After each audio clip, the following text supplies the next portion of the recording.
Okay, so here we have the Cowboys posse fully assembled and almost ready to start painting. This kit was rather interesting in that you can see where there are a lot of improvements that Warcraft has done with their model design and their casting, and a couple of spots where they definitely need some work. First one I'm going to talk about is Annie Mozzie. This one was so much easier to do than Calamity Jane was. They're both fairly similar models. Female marksman with a long gun with them. This gun was so much easier to get in place than Calamity's is. Anyway, yeah, this model went together absolutely perfectly. Her feet were a little bit odd, just because the connection point between her torso and the feet there is really, really small. So it takes a little bit of fiddling to get them right. Other than that, she was absolutely beautiful. On the other side, we have Ike Clanton. Doesn't look like he's too bad now, does it? Pretty standard. Not a whole lot of mold lines that you can see, except right there. I did my best to clean up some of it while I was assembling, but Ike here is going to take a lot of work to get fully cleaned up. That is a massive mold line right there. There's a little bit of a gap I need to fill into. That's not that big a deal, but wow, that's big. That's a big mold line right there. And it's not just like a tiny little thing. Like you bring the edge of your hobby knife against, bring the tip of the knife against that, and you can definitely feel it. You can definitely know it's there. It's super prominent. When I was assembling, I was initially thinking, okay, it's probably not going to. The one on the bottom isn't going to be too bad, because it's pointing downward, so you might not see it that well. But it's just as bad on the top too. Yeah, that is a significant mold line, and it's going over some of the fabric there, and you can see in his hand, right where he meets his pistol. That's going to take a lot of cleaning for me, and most likely for you. Let's see, anything else that's rather significant? Billy Clinton here.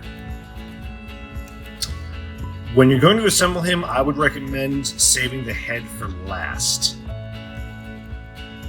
because as you can see here, the tip of the knife is here. It's really close. It's basically touching his teeth, and there's a bit of a gap with his neck, you can see, and a little bit with his arm.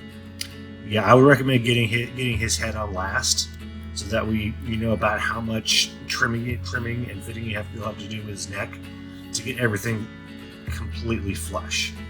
I did not have any real mold line issues with. Put together well. Again, just make sure you do the head last. H-bots, a little bit tricky. Just because, as I'm sure you saw during the unboxing bit, the claw for his hand there is a separate piece, and it looks really thin because it actually is really thin. I still have a little bit of cleanup to do on the gate, where the gate's connected to it, and I'm going to be really, really careful because that resin feels like it can snap very easily. And very little additional cleanup I'd have to do for him. You do yours, just pay very close attention to the claw. Let's see. Misty was very, very nice to put. Was actually very nice to put together because her legs. There will be a connection point between the left leg and the right leg, and from there you'll attach it to her torso. I recommend gluing the legs together separately first, and then attach them to the torso. you'll get a much better fit overall. Yeah, her arms went together great.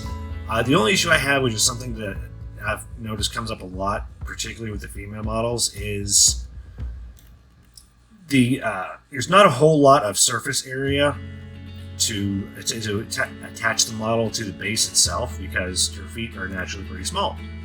I recommend putting a good amount of texture on there, just scoring the bottom before gluing it. But if you built a lot of the female Wild West Exodus models, they tend to not have a whole lot to actually grip onto the base. Speaking of which, hop back over here. I really appreciate the rather wide foot that HBot has here. Because it does give a lot more surface area for a model with just one leg on the ground to actually connect to, unlike some of the previous ones I put together. Anyone who's built some of the Union hands or Marcus Cunningham, for example, will know exactly what I'm referring to. Bill here went together without a whole lot of issue. One of the things I really do appreciate with this box in particular is that each gun looks incredibly unique. So it's very easy to pick them out when they're on the sprue or in the little baggie to figure out what goes with who. Yeah, he was good. I did have some more mold line issues on the inside of his boot there, which I still need to clean up a bit before I get him primed up and painted. But other than that, I did not have any problems. And the man himself, Mr. Johnny Ringo. Almost no issues here. There's a little bit of flashing on one of his legs. I got that cleaned up very quickly. You can see his face if my phone will focus. Come on. There we go. His face does have a whole lot of detail. And fortunately, he only has the one eye exposed with his haircut, which I greatly appreciate because I am terrible at painting eyes. And since one of them usually ends up looking pretty good and the other one ends up looking not good, so just having to do one, hopefully I'll stand a better chance of him not looking wall-eyed like a lot of the eyes that I end up painting. So there you go, Cowboys Posse fully assembled.